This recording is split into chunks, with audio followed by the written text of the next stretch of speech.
দিয়ে কোরআনের মাহফিলে গিয়ে দিলের কান লাগায় নিস্তব্ধ হয়ে কোরআনের আলোচনা শুনতে হয়।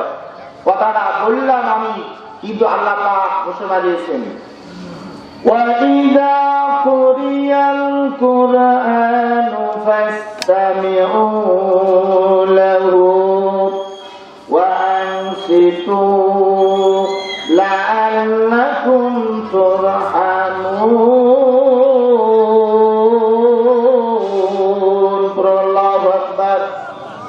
আল্লাহ রাব্বুল আলামিন বলেন, হে দুনিয়ার মানুষেরা, তোমাদের নিকট যখন আমার পক্ষ থেকে অবতারিত পবিত্র কোরআনুল কারীম তেলাওয়াত করা হয়, আলোচনা করা হয়, দুনিয়ার কাজকর্ম, আরাম আয়েশ, ব্যবসা বাণিজ্য সব কিছু পরিত্যাগ করে ওই কোরআনুল কারীমের মাহফিলে গিয়ে দিলের কান লাগায় নিস্তব্ধ হয়ে কোরআনের আলোচনা শুনতে থাকো। যতক্ষণ পর্যন্ত কোরআনের আলোচনা চলবে আর যতক্ষণ পর্যন্ত তোমরা শুনবে, ততক্ষণ পর্যন্ত আমি আল্লাহ তাআলা কুদরতি ভান্ডার থেকে অগণিত রহমত, বরকত, সবিনা বক্তা শ্রোতা সকলের উপর বর্ষিত হতে থাকবে। জোরে জোরে বলি সুবহানাল্লাহ। তাহলে কোরআনের আলোচনা চলবে যতক্ষণ, আল্লাহ তাআলার রহমত, বরকত, সকিনা বর্ষিত হবে ততক্ষণ। এই মাহফিলে আসবে যারা, আল্লাহ তাআলার রহমত পাবে তারা। এই মাহফিলে আসবে যারা, গুনাহগাতা মাফ পাবে তারা। এই মাহফিলে আসবে যারা, মন দিয়ে শুনবে যারা, হেদায়েত পাবে তারা। জোরে বলুন আল্লাহু আকবার। সম্মানিত ভাইয়েরা, আমি কোরআনুল কারীমের একখানা আয়াতে কারিমা তেলাওয়াত করেছি এবং বিশ্ব নবীজির হাদিস শরীফ থেকে একখানা হাদিসের অংশ তেলাওয়াত করেছি। কোরআন এবং হাদিসের আলোকে স্বল্প সময়ে আপনাদের কাছে নসিহত পেশ করব। ওমা তাওফিকি ইল্লা বিল্লাহ। আমি যে কয়েকটি কথা বললাম, কথা বোঝা যায়? কথা বোঝা যায় তো? আচ্ছা, মাশাআল্লাহ, জাযাকাল্লাহ। সম্মানিত ভাইরা, আল্লাহ পাক কোরআন অবতীর্ণ করেছেন গোটা বিশ্বের মানুষের হেদায়েতের জন্য। কোরআনুল কারীম আল্লাহ তাআলা কেন অবতীর্ণ করলেন? গোটা বিশ্বের মানুষের হেদায়েতের জন্য। এই কোরআন না জানার কারণে, কোরআন না বুঝার কারণে, কোরআনের জ্ঞান না থাকার কারণে পিতা পুত্রের মধ্যে অবনতা, স্বামী স্ত্রীর মধ্যে অবনতা, ভাই ভাইয়ের মধ্যে অবনতা, প্রতিবেশীর মধ্যে অবনতা, এক দেশের সঙ্গে আরেক দেশের সমস্যা। এই কারণ, মূল কারণ হলো কোরআনের জ্ঞান না থাকা। কথা বলেন ঠিক না বেঠিক? কোরআনের জ্ঞান না থাকার কারণে আমরা একজন আরেকজনের উপর জুলুম করি। এক ভাই আরেক ভাইকে ঠকায়, ভাই বোনকে ঠকায়, ভাই আবার বুবুকে ঠকায়। এরকম আছে কিনা? কি বলেন, আছে না? যদি কোরআনকে আমরা বিশ্বাস করি, তাহলে কোরআনের বিধানগুলোকে মানতে হবে। কোরআনকে যদি বিশ্বাস করি যে এই কোরআন আমার হাতে, দেখেন এই কোরআন, এই কোরআন হলো আল্লাহর কোরআন, এই কথাটা যদি আমরা মনে প্রাণে বিশ্বাস করি, তাহলে কোরআনের মধ্যে যা আছে সব কিছুকে, যে নির্দেশগুলো আছে, এই নির্দেশগুলোকে পালন করতে হবে। তাহলেই হলো কোরআন মানা। আর যদি এই নির্দেশগুলো পালন না করি, তাহলে কোরআন মানা হলো না। কোরআন মানতে হবে। আল্লাহ রাব্বুল আলামিন কোরআনুল কারীম দুনিয়ার মানুষকে লক্ষ্য করে বলেন, কিতাবুন আনজালনাহু ইলাইকা লিতুখরিজান নাসা মিনাজ যুলুমাতি ইলান নূর। আল্লাহু আকবার। আল্লাহ রাব্বুল আলামিন বলেন, হে দুনিয়ার মানুষেরা, তোমাদের নিকট আমি আল্লাহ তাআলা এই কোরআনুল কারীম অবতীর্ণ করেছি। নবীজি, আপনি এই কোরআন পড়ে পড়ে মানুষকে শোনায়, কোরআনের আলোচনা শোনায়, কোরআনের আলোচনা শোনায় মানুষকে আপনি গুমরাহি থেকে হেদায়েতের পথে বের করে আনবেন, গুমরাহি থেকে হেদায়েতের পথে বের করে আনবেন, অন্ধকার থেকে আলোর পথে বের করে আনবেন। এই জন্য আমি আল্লাহ পাক হে নবী আপনার উপরে এই কোরআনকে অবতীর্ণ করেছি। এই কোরআনকে অবতীর্ণ করেছি যারা জাহান্নামীদের পথ থেকে জান্নাতের পথে বের করার জন্য আমি আল্লাহ তাআলা কোরআনুল কারীমকে অবতীর্ণ করেছি। জোরে বলুন সুবহানাল্লাহ। কোরআন আল্লাহ তাআলার পক্ষ থেকে অবতারিত এই কোরআন এমন একটি কিতাব, এমন একটি গ্রন্থ, শুরু থেকে শেষ পর্যন্ত এর কোনো সন্দেহ নাই। আছে কি? কোনো সন্দেহ নাই। এই কোরআন এমন একটি কিতাব, যেই কিতাব দেখলেও সব, পড়লেও সব, বুঝলেও সব, আমল করলে বহুগুণে সব। কোন মানুষ যখন আল্লাহর এই কোরআন তেলাওয়াত করবে, নবীজি বলেন কোন আল্লাহর বান্দা বান্দি যখন এক একটা অক্ষর তেলাওয়াত করে, বিনিময়ে আল্লাহ রাব্বুল আলামিন তার আমলনামায় 10 নেকি বরাদ্দ করে দেন। আপনি বললেন একটা অক্ষর, একটা হরফ তেলাওয়াত করলেন, একটা হরফ তেলাওয়াত করার কারণে আল্লাহ রাব্বুল আলামিন আমলনামায় 10 নেকি বরাদ্দ করে দেন। জোরে বলুন সুবহানাল্লাহ। সব অর্জন করার বহু পথ আছে, কিন্তু আমরা সেই পথে না হাঁটিয়া যদি আমরা অন্য পথে চলি, তাহলে সব পাওয়া যাবে? কি বলেন, সব পাওয়া যাবে না। সম্মানিত ভাইয়েরা, কোরআনুল কারীম শিক্ষা অর্জন করা ফরজ। এই কোরআনুল কারীমের অর্থ জানাও ফরজ, কোরআনুল কারীমের হুকুম মানাও ফরজ। কোরআনুল কারীম আগে শিক্ষা অর্জন করতে হবে। নবীজি বলেছেন খায়রুকুম মান তাআল্লামাল কুরআনা ওয়া আল্লামা। নবীজি বলেন দুনিয়ার মধ্যে সবচাইতে হলো 2 শ্রেণীর মানুষ হলো উত্তম।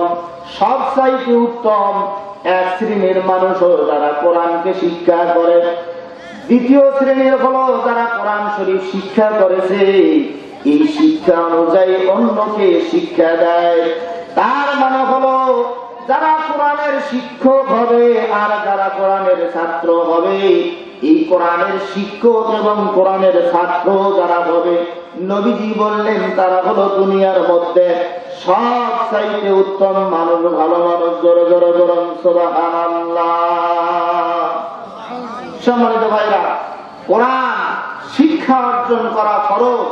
হযরত আনাস রাদিয়াল্লাহু তাআলা আনহু থেকে বর্ণিত আছে, তিনি বলেন নবীজি ফরমায়েছেন তালাবুল ইলমি ফরিদাতুন আলা কুল্লি মুসলিমিন ওয়া মুসলিমা।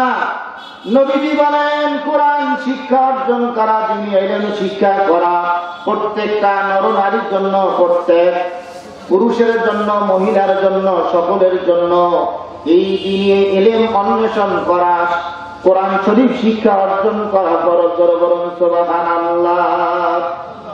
তালিয়াল কোরআনে পছন্দ পেশকতা, পুরো দিল মানা জামা বাহারা শেফাদা, গার কোরআনে খাওয়াইশা বারু জারি হামিদ, পুরো দিল মা তারা বাসদ নাসিব। জোরে আল্লাহু আকবার। আমার ভাইয়েরা, একটা মা এবং একটা বাবা মিলনে যখন সন্তান একটা মায়ের পেটে আসে, এই সন্তানটা আস্তে আস্তে যখন 10 মাস পর্যন্ত মায়ের পেটে থাকে, মা তখন এমন একটা কষ্ট বোধ করে, খাইতে পারে না, চলতে পারে না, ঘুমাইতে পারে না, কত কষ্ট সহ্য করে যখন ডেলিভারি করে। ডেলিভারির সময় এমন একটা পর্যায়ে এসে যায়, স্বামীকে ঘরের সব কিছু বুঝাই দেয়, চাবি বুঝাই দেয়, স্বামীর কাছে মাপ নেয়, শ্বশুর শাশুড়ির কাছে মাপ নেয়, বলে আব্বা গো, না জানি আমি আর এই অবস্থা থেকে আবার বাঁচবো কিনা আল্লাহ তাআলার কুদরতি জানে। এই ডেলিভারি থেকে অনেকে রক্ষা পায়, সন্তান সুন্দরভাবে ভূমিষ্ঠ হয়। আল্লাহ না করুক আবার মাঝে মধ্যে এমনও সময় হয়, এমনও অবস্থা হয়, এমনও খবর পাওয়া যায় মা যখন সন্তানকে প্রসব করতে যায় এত কষ্ট করতে করতে শেষ পর্যন্ত দুনিয়া থেকে আল্লাহর বান্দি বিদায় হয়ে যায়। কথা বলেন ঠিক না বেঠিক? আমার ভাইরা, এই সন্তানকে যখন জন্ম দিল, সন্তানটা চোখ ছিল না, কান ছিল না, মুখ ছিল না, কথাবার্তা বলার কোন শক্তি ছিল না। আল্লাহ রাব্বুল আলামিন বলেন, ওয়াল্লাহু আখরাজাকুম মিন বুতুনি উম্মাহাতিকুম লা তা'লামুনা শাইআ। আল্লাহ রাব্বুল আলামিন বলেন, বান্দারে, তোমার শোনার মতন কান ছিল না, দেখার মতন চোখ ছিল না, হাঁটার মতন পা ছিল না, ধরার মতন হাত ছিল না, তোমার অঙ্গ প্রত্যঙ্গ ছিল না। আমি আল্লাহ রাব্বুল আলামিন দয়া করে তোমার অঙ্গ প্রত্যঙ্গ গুলো দিয়ে দিলাম, এগুলো দিয়ে দিলাম। আল্লাহ পাক বলেন, লাআল্লাকুম তাশকুরুন। এ বান্দা, যাতে করে তুমি আমার কৃতজ্ঞতা আদায় করো, শুকরিয়া আদায় করো। কিন্তু আমরা দুনিয়ায় আসিয়া যখন একটা বাচ্চা জন্মগ্রহণ করে, আমরা ওই বাচ্চা কণ্ঠে শুনি, আমরা আমাদের কান দিয়ে শুনি কি টোয়া টোয়া।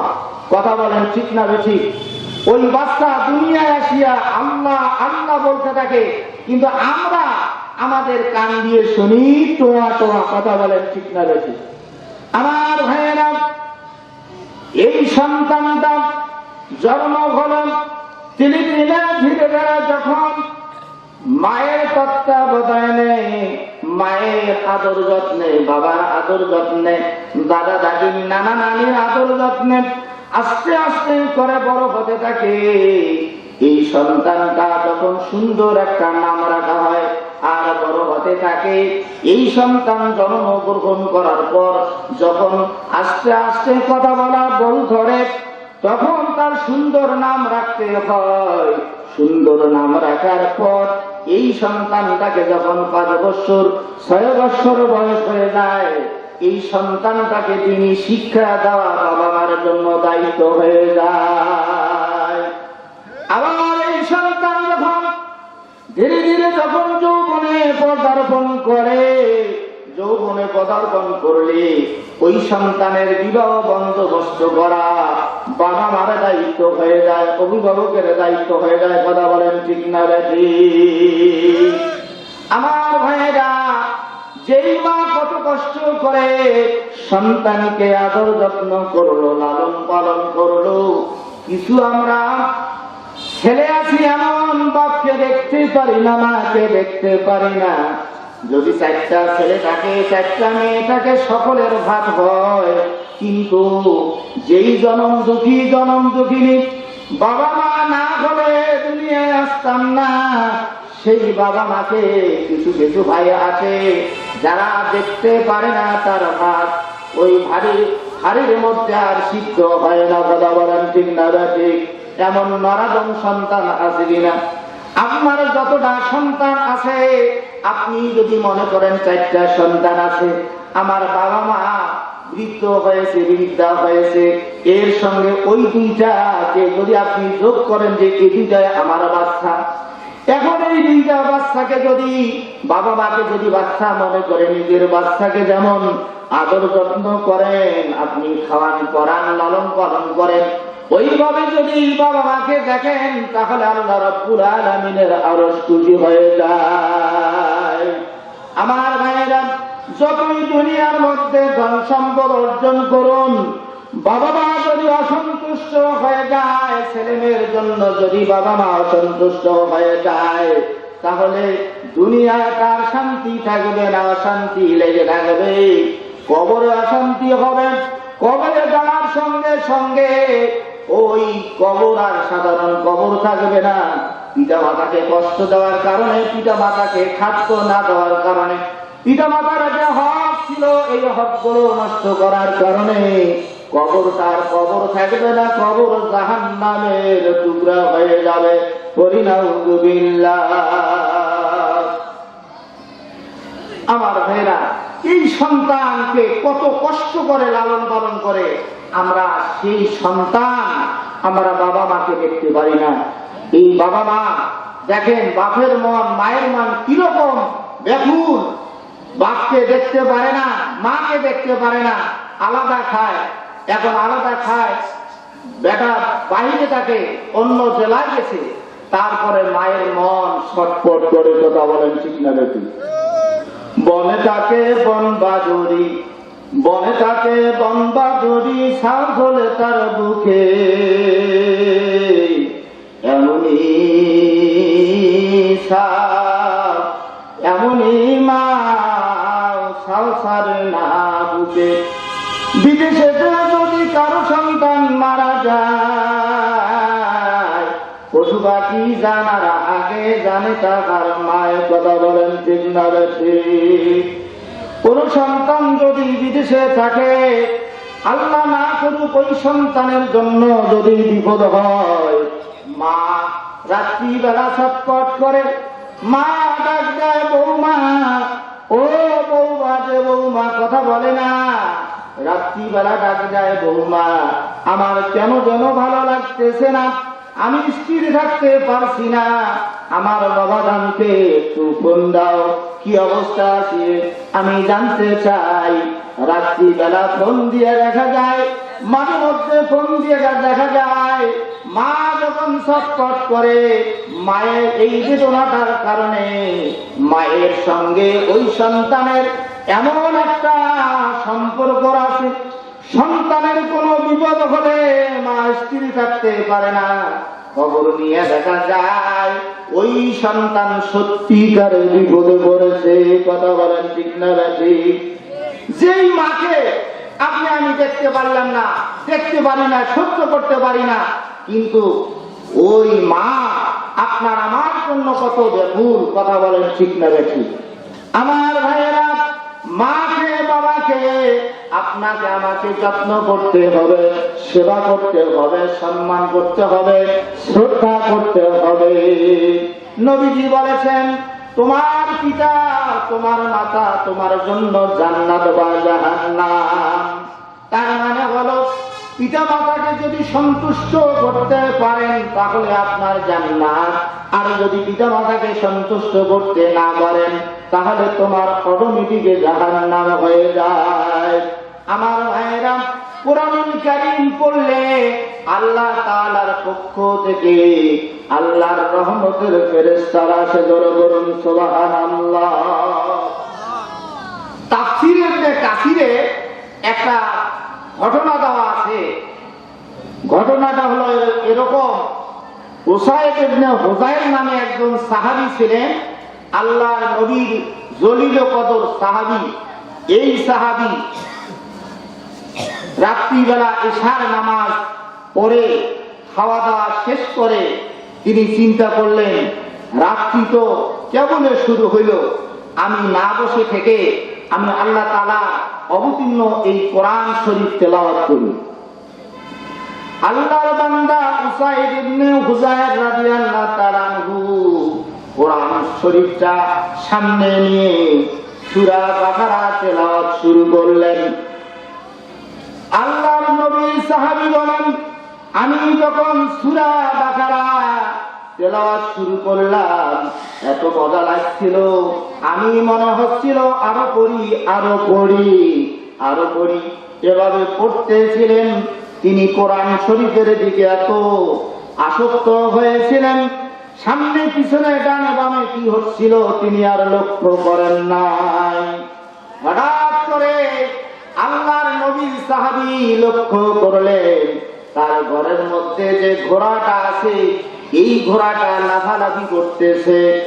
তিনি কোরআন শরীফ তেলাওয়াত করা বন্ধ করলেন।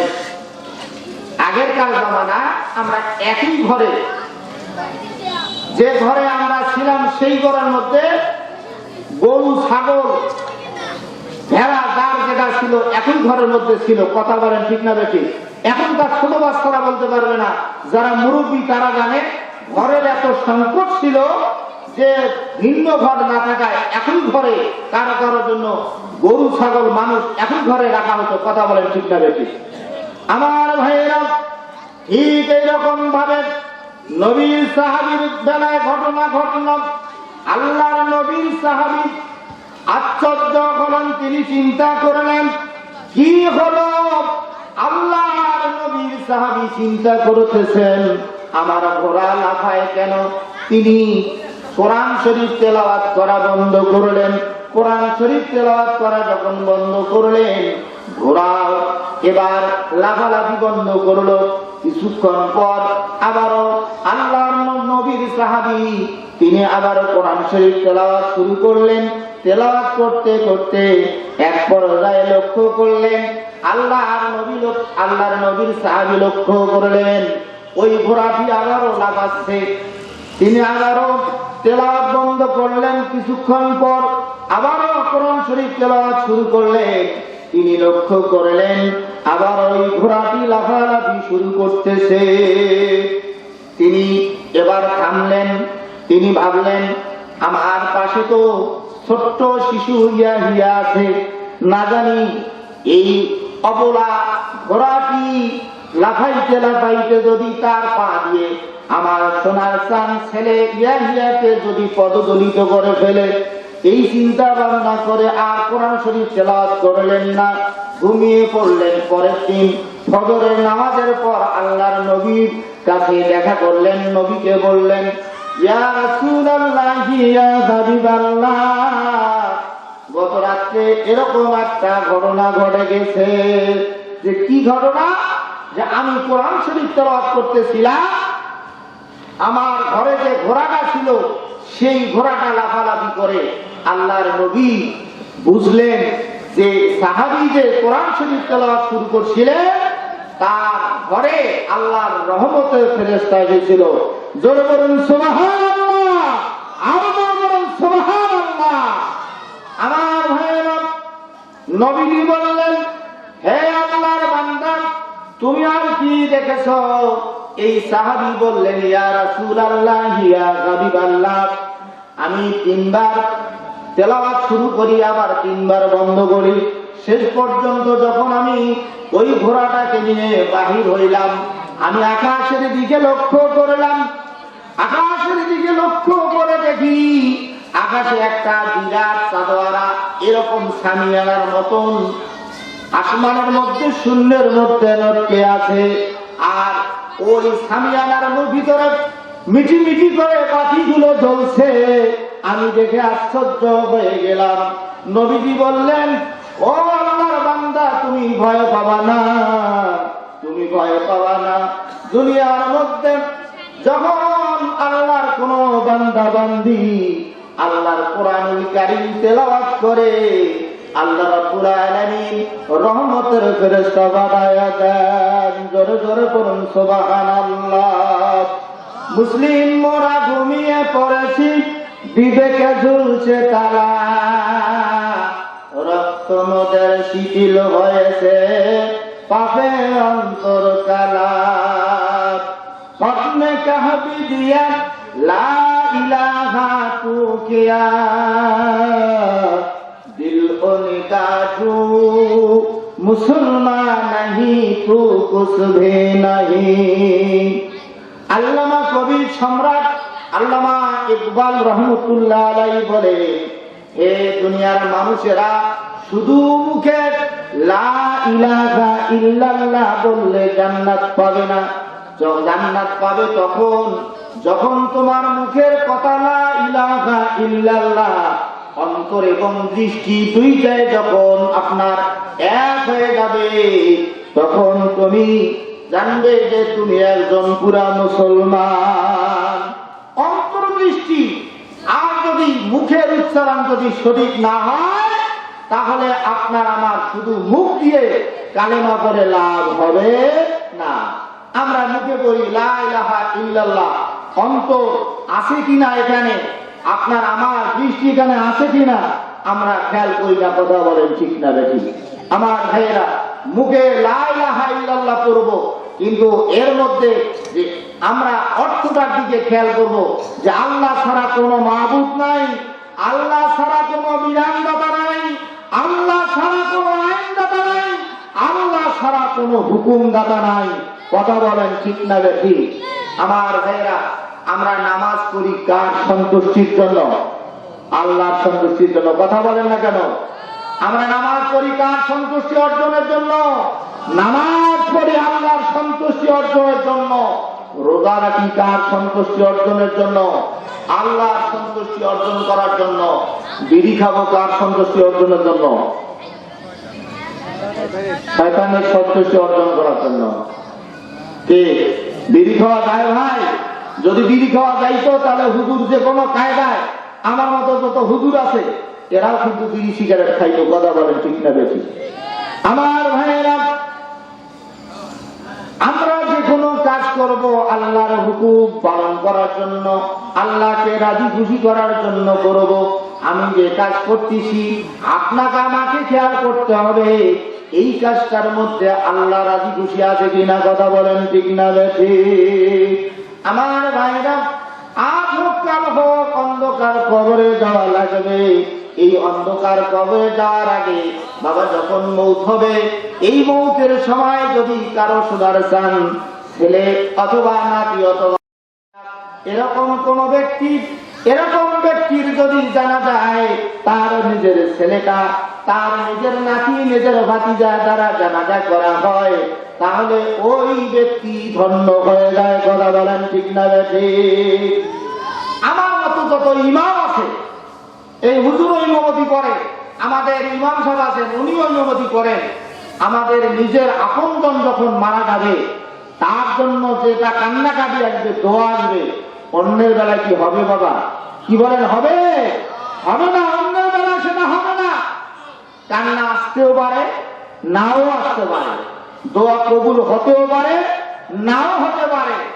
আর যদি আপনি মারা গেলেন, আপনার সন্তানটা যদি সুসন্তান হয়, কোরআনের শিক্ষায় যদি শিক্ষিত হয়, আলেম হয়, দিনদার হয়, পরহেজগার হয়, আপনি যখন মারা যাবেন আপনার সামনে যখন আপনার ওই সন্তানটা, আপনার ওই নাতিটা, ভাতিজাটা যখন ইমামতি করে জানাজা শেষ করবে, আল্লাহর কাছে দোয়া করবে, দোয়া করতে দেরি আল্লাহ কবুল করতে দেরি করবেন না। কথা বলেন ঠিক না বেশি? মুসলিম মোরা ঘুমিয়ে পড়েছে, বিবেকে ঝুলছে তালা, রক্ত মোদের শিথিল হয়েছে, পাপে অন্তর কালা। আমার ভাইরা, কবরে যাব কিনা? কি বলেন? কবরে যাওয়া লাগবে না? কি কবরে যাওয়া লাগবে না? কবরে যাওয়ার জন্য কি প্রস্তুতি আছে? আমরা তো খালি সমালোচনা করি, খালি একজন আরেকজনের সমালোচনা করি, নিজে কিন্তু কতটুকু আমরা ঠিক হচ্ছি, আমরা বউ বেটিকে কতটুকু হেদায়েত করছি সেটা আপনি আমি ভালো জানি। কথা বলেন ঠিক না বেটি? হযরতে আলী রাদিয়াল্লাহু তাআলা আনহু বর্ণনা করে যে দুনিয়ার মধ্যে সবচেয়ে সহজ কাজ হলো অন্যের সমালোচনা করা, বিরোধ করা, আর সবচেয়ে কঠিন কাজ হলো নিজেকে সংশোধন করা। নিজেকে সংশোধন করতে পারি না, নামাজ পড়ি না, রোজা ঠিক মতো রাখি না, বউ বেটিকে পর্দা রাখতে পারি না, আর খালি খালি অমুকের দোষ, এই হুজুরের দোষ, ওই হুজুরের দোষ, অমুকের দোষ, এই দোষের খাওয়া নাই। কথা বলেন ঠিক না ঠিক? আপনি আমি কিন্তু বউ বেটিকে হেফাজত করতে পারি নাই। আমার ভাইয়েরা, গীবত করার থেকে আমরা বিরত থাকি। গীবত করলে, মানুষের গীবত করলে, অসৎ সাথে কিছু বললে গুনাহ হয়। কেমন? নবীজি বলেছেন, কেউ যখন অপর মানুষের গীবত করে, এই গীবত করা মানে ওই তোমার মৃত্যু ব্যক্তির, মৃত্যু ভাইয়ের গোশত খাওয়া সমান। করে নাউযুবিল্লাহ। কেউ যদি গীবত করে তাহলে তার গোশত খাইলে যেমন অপরাধ সেরকম অপরাধ হয়ে যায়। করি নাউযুবিল্লাহ। আমার ভাইরা, গীবত করার থেকে বিরত থাকবো, আমরা ভালো হওয়ার চেষ্টা করবো। কথা বলেন ঠিক না বেশি? কবরে যাওয়া লাগবে কিনা? বলেন কি বলেন? কবর যাওয়া লাগবে না? কবরে গেলে এমন একটা অবস্থা হবে কবর থেকে ফিরে আসার কি সুযোগ আছে বাবা? কি সুযোগ আছে? কবর দেখে নয়ন জলে বুক ভাসিয়া যায়, সেই কবরে থাকিতে হইবে শুয়ে একলাই। আজি পরাণ আমার কান্দে রে, ডানে মাটি বামে মাটি, উপরে বাঁশের খাটি সারি সারি, নিচে খালি মাটির বিছানা। কোনখানে আমার কবর হবে সেই কথা নাই তো জানা, আজি পরাণ আমার কান্দে রে। আজরাইল যখন আসিবে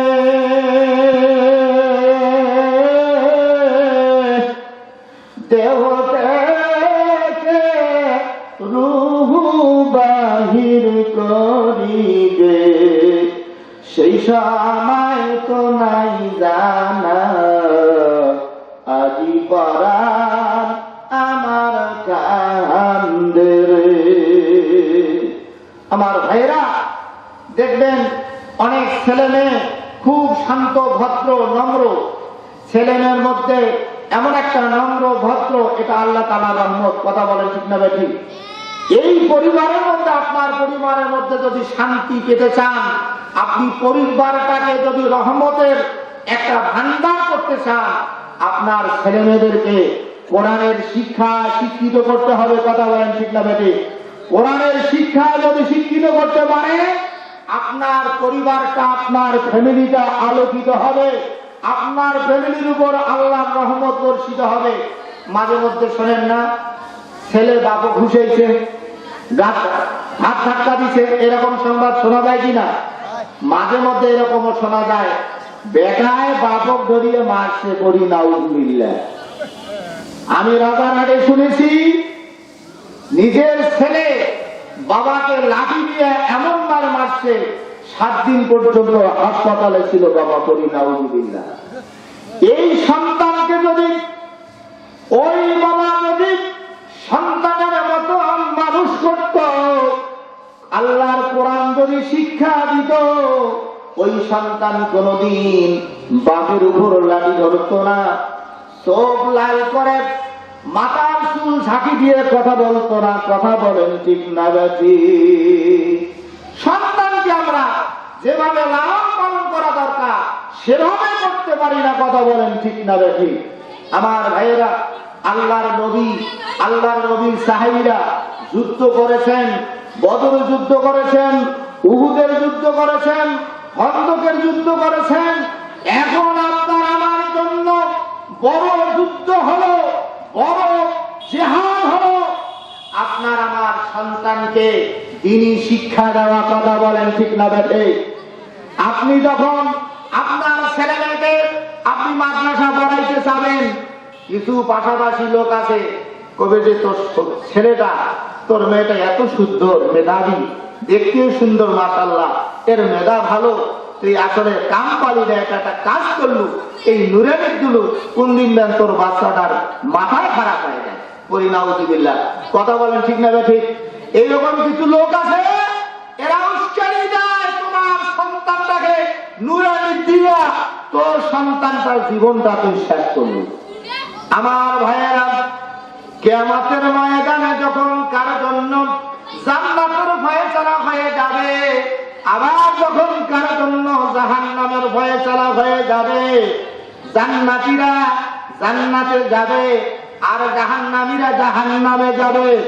জাহান্নামীরা জাহান্নামে যাওয়ার আগে একটা কথা বলবে, আল্লাহ না করুক আমাদের ছেলে মেয়ের জন্য যদি জাহান্নামের ঘোষণা হয়ে যায়, জাহান্নামে যাওয়ার আগ দিয়ে একটা কথা বলবে। ওই কথাটা আল্লাহ রাব্বুল আলামিন কোরআনুল কারীমে রেকর্ড করে দুনিয়ার মানুষকে জানাই দিয়েছেন। وقال আল্লাযীনা কাফারু রাব্বানা আরিনাল্লাযাইনি আদাল্লানা মিনাল জিন্নি ওয়াল ইনস। ওই সন্তান যে সন্তানকে আপনি দিনকে দিন মনে করলেন না, রাতকে রাত মনে করলেন না, ভালো মন্দকে বিচার করলেন না, এত কষ্ট করে সন্তানের জন্য সন্তানের লালন পালনের জন্য, সন্তানের খাবারের জন্য, পোশাকের জন্য ব্যবস্থা করলেন। ওই সন্তান যদি সুশিক্ষা না পায়, ওই সন্তানের যখন জাহান্নামের ঘোষণা হয়ে যাবে, জাহান্নামে যাওয়ার আগ দিয়ে বলবে, আল্লাহ, যেই বাবা মা আমাকে জন্ম দেওয়ার পরে কোরআন হাদিস শিক্ষা দেয় নাই, শিক্ষা না দেওয়ার কারণে, কোরআনের জ্ঞান শিক্ষা না দেওয়ার কারণে আমি আজকে জাহান্নামে হয়েছি, আমার পিতা মাতাকে আমার সামনে এনে দাও, তাদের বুকের উপর পা রেখে জাহান্নাম যাব। বলি নাউযুবিল্লাহ, বলি নাউযুবিল্লাহ। আমার ভাইরা, আমরা কি চাই কিয়ামতের ময়দানে আমরা লাঞ্ছিত হই? কি চাই? আপনার আমার আদরের ছেলে মেয়ে আপনার আমার বুকের উপর পা দিয়ে জাহান্নাম যাক, এটা কি চাই? কি বলেন, চাই? যদি না চাই, অবশ্যই তাহলে আপনার আমার ছেলে মেয়েকে কোরআনের শিক্ষায় শিক্ষিত করতে হবে। কথা বলেন ঠিক না বেশি? আমার ভাইরা, কোরআনের শিক্ষায় যদি শিক্ষিত করতে পারেন, আপনার ওই ছেলেটা ওই মেয়েটা যেমন দিনদার পরেজগার হবে, তার সিলসিলায় যত সন্তান হবে, তারা যখন আবার সিলসিলায় ওই শিক্ষিত হবে, কোরআনের পথে চলবে। আপনি যে আপনার সন্তানকে, ছেলেকে, মেয়েকে আপনি নুরানি করালেন, কোরআন শিক্ষা শিক্ষিত করলেন, আপনি যদি দুনিয়া থেকে বিদায় হয়ে অন্ধকার কবরে যাবে, তখন অবশ্যই আপনার এই সব আপনি ওই কবর থেকে আপনার আমলনামায় দেওয়া হবে। আপনি কবর থেকে এই বিষয়টা দেখতে পারবেন যে আপনি যে একটা ভালো কাজ করছেন। কথা বলেন ঠিক না বেঠিক? মায়েরা, সম্মানিত মায়েরা, আল্লাহর কোরআনকে যদি বিশ্বাস করেন, নামাজ পড়া যেমন ফরজ, মায়েরা আপনাদের হাতে পায়ে ধরে বলি, নামাজ পড়া যেমন ফরজ, রোজা রাখা যেমন ফরজ, পর্দা করাও ফরজ। আমার ভাইরা, আমার বিস্তারিত বলার সময় নেই, আমার সময় শেষ হয়ে আসছে। আমি মায়েদেরকে অনুরোধ করি, পর্দা করা ফরজ। অনেক মায়েরা শত কষ্ট হলেও বিপর্দা হয় না। আবার কিছু মানুষ আছে, কিছু মহিলা আছে, দরকার থাকুক আর না থাকুক বিপর্দা হয়ে যায়, মাথার ক্যাশ খুলিয়ে একেবারে রাস্তা ঘাটে ঘাটে। কথা বলেন ঠিক না ঠিক? যারা নিজের কাজকে, নিজের দেহকে অন্যকে দেখার জন্য ব্যস্ত হয়ে যায়, এই নিজের দেহকে, নিজের সুন্দর চেহারাকে, মাথার চুলকে অন্যের কাছে প্রদর্শন করে, এই কারণে কিয়ামতের ময়দানে আপনাকে জবাবদিহি হতে হবে। ও মা, আজকে আপনার সুন্দর চেহারা আছে, কিন্তু এই চেহারা থাকবে না। একদিন ডান পাশের গাল বাম পাশে আসবে, বাম পাশের গাল ডান দিকে যাবে। কথা বলেন ঠিক না ঠিক? দাঁত থাকবে না। যেই চুলগুলো কালো, সেই চুলগুলো সাদা হয়ে যাবে। একদিন আপনাকে ওই যে বাড়িতে আপনাকে স্বাগতম জানিয়ে আপনাকে বাড়িতে আনা হয়েছিল বধূ হিসাবে, একদিন আপনাকে চারজনের ঘাড়ে নতুন সাদা কাপড় পরে আপনাকে দুনিয়ার থেকে বিদায় করা হবে, বাড়ির থেকে বিদায় করা হবে। কথা বলেন ঠিক না বেটি? ও মা, যদি বিপর্দা হন, আপনার যে চুলগুলো মানুষকে দেখান, এই চুলগুলো দেখার কারণে যখন আপনি কবরে যাবেন, আপনার মাথার মধ্যে কাক বসে ঠোকর মারবে। আর যে চুলগুলো আপনি মানুষকে দেখাইছিলেন, আল্লাহ রাব্বুল আলামিন প্রত্যেকটা চুলকে অজগর সাপে পরিণত করবেন। কি করবে? প্রত্যেকটা চুলকে অজগর সাপে পরিণত করবে। আর এই অজগর সাপ ওই মাথা দিয়ে পেটের মধ্যে, পিঠের মধ্যে, মাথার মধ্যে, সারা শরীরে দংশন করতে থাকবে। ও মা, দুনিয়ার জমিনে সামান্য আগুনের স্ফুলিঙ্গ যদি লাগে, আমরা এটা সহ্য করতে পারি না। আর সামান্য একটা সাপ যদি আমরা দুনিয়ার কামড়ে আমরা ব্যস্ত হয়ে যাই, অস্থির হয়ে যাই, তাহলে শত শত, হাজার হাজার, লক্ষ লক্ষ এই সাপ হয়ে আপনার শরীরে দংশন করতে থাকবে। ও মা, আপনাদের অনুরোধ জানাই, ভুলক্রমে কোনোদিন আপনি মাথার ক্যাশ খুলে বেড়াবেন না। আপনার দেহ, আপনার শরীর, আপনার পেট কি একমাত্র দেখার অধিকারী হলো আপনার স্বামী। কথা বলেন ঠিক না বেশি? কথা বলেন ঠিক না বেশি? আমার ভাইয়েরা, আপনারা মা, আপনারা যদি ভালো হন, পর্দার সাথে থাকেন, আপনার দেহ থেকে, আপনার শরীর থেকে যে সন্তানটা বের হবে, ওলি আল্লাহ হবে, এই সন্তানটা হবে আবু হানিফার মতো, এই সন্তানটা হবে ওমর বিন খাত্তাবের মতন, এই সন্তান হবে আবু বকরের মতো, এই সন্তান হবে উসমানের মতো। কথা বলেন ঠিক না বেশি? আসুন মায়েরা, পর্দার সাথে চলুন, পর্দা বানিয়ে চলুন। আল্লাহ রাব্বুল আলামিন আমাদের সকলকে সর্বশেষ আহ্বান জানাই, আল্লাহর দেওয়াই কোরআন আমরা যাতে বেশি করে পড়ি, তেলাওয়াত করি, বুঝি, আমল করি। ভাইয়েরা, তাফসীর যেটাই করি, আল্লাহর কোরআন শিখি, কোরআন পড়ি। বাবারা, নিজেদের ছেলেমেয়েকে কোরআন শরীফের শিক্ষায় শিক্ষিত করি। আল্লাহ রাব্বুল আলামিন আমাদের সকলকে, আমাদের ছেলেমেয়েদেরকে কোরআনের শিক্ষায় শিক্ষিত করার তৌফিক দান করুক। মায়েদেরকে আবারও বলি, মা, পর্দা করবেন, বেপর্দা ভাবে চলবেন না। বিয়ের বাড়িতে গান বাজনা করবেন না। গান বাজনার ব্যবস্থা করলে ওই বাড়িতে আপনারা থাকবেন না। গান বাজনা করা বর্তমান একটা মডেল হয়ে গেছে।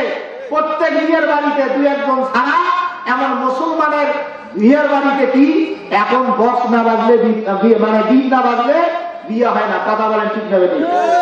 এই যে বিয়ে পড়াইতে 2 মাস 3 মাস যায়, 6 মাস যায়, আর এই পবিত্র বিয়াটাকে, শুভ বিয়াটাকে অশুভ করার কারণে 2 মাস 3 মাসের মধ্যে গন্ডগোল লেগে যায়।